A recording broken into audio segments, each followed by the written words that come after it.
Buenas tardes a todos. Hace poquito, hace unos días, realicé una presentación en Prezi y titulé esa presentación en educación, que tiene como título "Los educadores no pueden cambiar la educación". En un principio, ese título parecería que los educadores no tienen ninguna función que cumplir en cuanto a transformar esa educación. Vamos a tratar de explicar en este video cómo es este proceso y cómo llegamos a esa conclusión y de qué manera intervienen los educadores en este proceso de tratar de mejorar la educación. Estos procesos se refieren a, sobre todo, la región, los países latinoamericanos y particularmente lo que conozco, que es la Argentina. Entonces, para esto lo que necesitamos es tratar, en primer lugar, de definir la educación, saber exactamente cuál es la definición de educación y después realizar un poco la historia de la educación, cómo vino a tener la estructura que tiene actualmente, y entonces a partir de ahí explicar cada uno de los actores cómo funciona en este proceso. ¿Cómo nace la educación pública? Mediados del siglo XIX, con la Revolución Industrial, la transformación que realizan los procesos productivos, con la aparición del vapor, la utilización del vapor, hace que haya sobre todo una migración de tipo social, en primer lugar, desde los tradicionales campesinos, gente de campo que se dedicaba a labrar la tierra y producir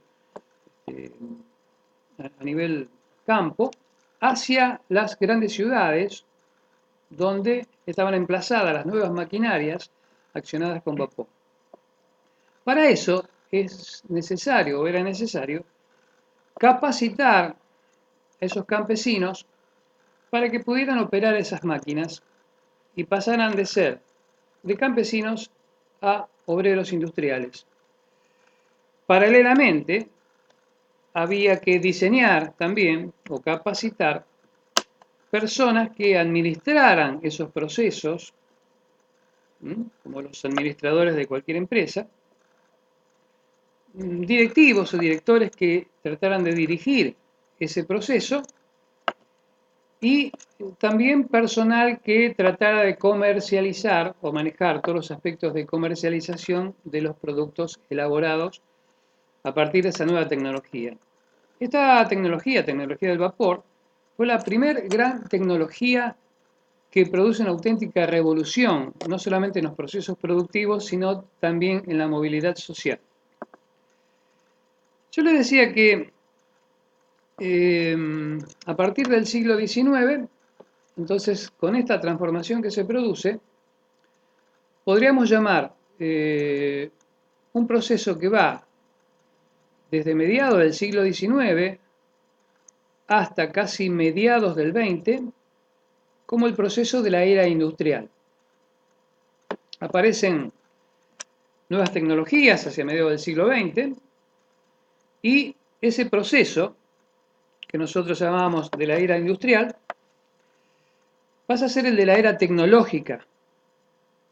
Cambian las tecnologías, aparece la tecnología digital y, por lo tanto, aparece ese gran transformador en todos los sentidos, que es Internet, y cambia no solamente los modos de producción, sino que cambia fundamentalmente los modos de comunicarse, los modos de comunicación.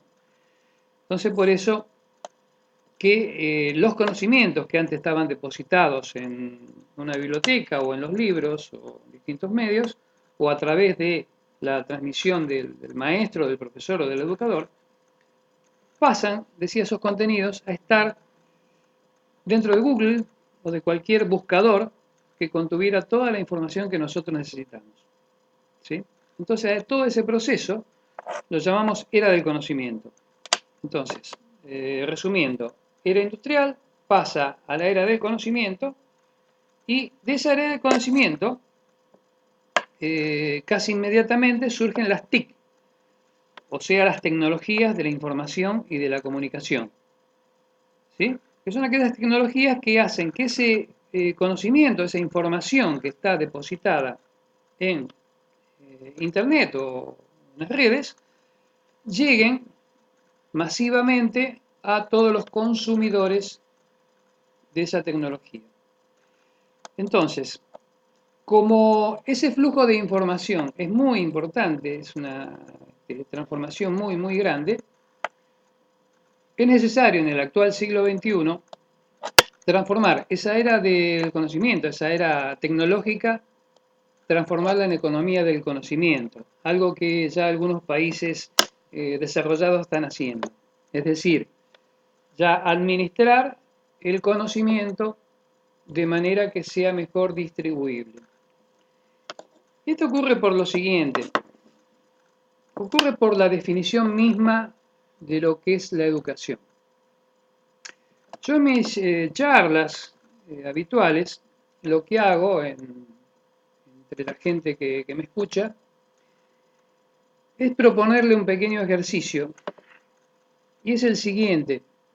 Si usted está en este momento escuchando esta charla, pregunte a la persona que tiene al lado, o enfrente, o cercano suyo, pregúntele qué es una persona educada. Seguramente le va a responder que una persona educada es aquella que es respetuosa, que es culta, que por ejemplo cede el asiento a ancianos o a personas discapacitadas, que es atento, que tiene buenos modales. Y seguramente esa pregunta que yo la hubiera hecho hace 40 o 50 años atrás, tenía casi la misma respuesta. Es decir, repito, 40 o 50 años atrás, esta pregunta de qué es una persona educada tiene la misma respuesta que la que hoy tendríamos cualquiera de nosotros si preguntásemos al otro esa misma formulación. ¿Y esto por qué? Esto sucede porque la sociedad, de alguna manera, nos hace saber, directa o indirectamente, qué tipo de educación es la que quiere. Entonces ahí viene la primera afirmación y la fundamental de esta charla, que es ¿por qué los educadores no pueden cambiar la educación? Porque los educadores podemos decir, sí, hay que cambiar esto, hay que hacer lo otro, hay que poner tal ley o tal obligación o modificar tal cosa para que la educación mejore. Y por ahí la sociedad no está diciendo eso, está diciendo otra cosa. Está esperando justamente una educación que le permita tener, y aquí va un poquito la definición cabal o estricta de la educación, que es el conjunto de conocimientos, prácticas, destrezas, ritos, mitos, valores, tradiciones. Todo ese conjunto de cosas constituye para la sociedad, o para todos nosotros, la definición de educación. Repito, conjunto de conocimientos, prácticas, destrezas, mitos, ritos, valores, tradiciones. Entonces, en este mismo orden, nosotros podemos trazar tres ejes alrededor de la educación. O podemos no dividirla, pero sí por lo menos tres ejes complementarios que constituyen la fase educativa. ¿Qué es? La fase estructural, propiamente, que constituye el perfil de las instituciones educativas, cómo está organizado económicamente, cuál es su modelo institucional, el currículum, su currículum establecido para ese establecimiento, o en general el que viene desde las autoridades superiores hacia abajo, los que llaman, por ejemplo, PEI, o Proyecto Educativo Institucional en las instituciones educativas, el escalafón, que después vamos a hablar un poquito sobre el escalafón, y los modelos de evaluación que se producen. Viene otro eje, un segundo eje, que es el llamado eje didáctico, que son las transformaciones que sufre el saber para que pueda ser apropiado por los alumnos. Es decir, cómo transformamos el material educativo para que sea accesible y sea comprensible del alumnado hacia el cual va dirigido. Es decir, por ejemplo, si tenemos un alumnado pequeño, por ejemplo, en primer grado, en segundo grado, un nivel inicial, bueno, tendremos que adaptar los contenidos haciéndole, por ejemplo, forma de canciones, formas de dibujitos o de colores, cuestiones de que atraiga visual y en forma auditiva la atención de ese chiquito. Y el último eje es el eje pedagógico, es decir, la relación exitosa que se produce entre el que enseña y el que aprende. Es decir, ¿cómo se establece esa relación entre el que enseña y el que aprende? ¿Qué tipo de conductas se establecen dentro de un aula? ¿Mm? Y eso es lo pedagógico, la forma en que se presentan esas relaciones. Y a su vez cómo se corrigen también si existen algún tipo de dificultades o cortocircuitos en esa relación. Las últimas reformas educativas, por lo menos las dos últimas, tuvieron en cuenta solamente un aspecto de estos tres ejes que yo les mencionaba.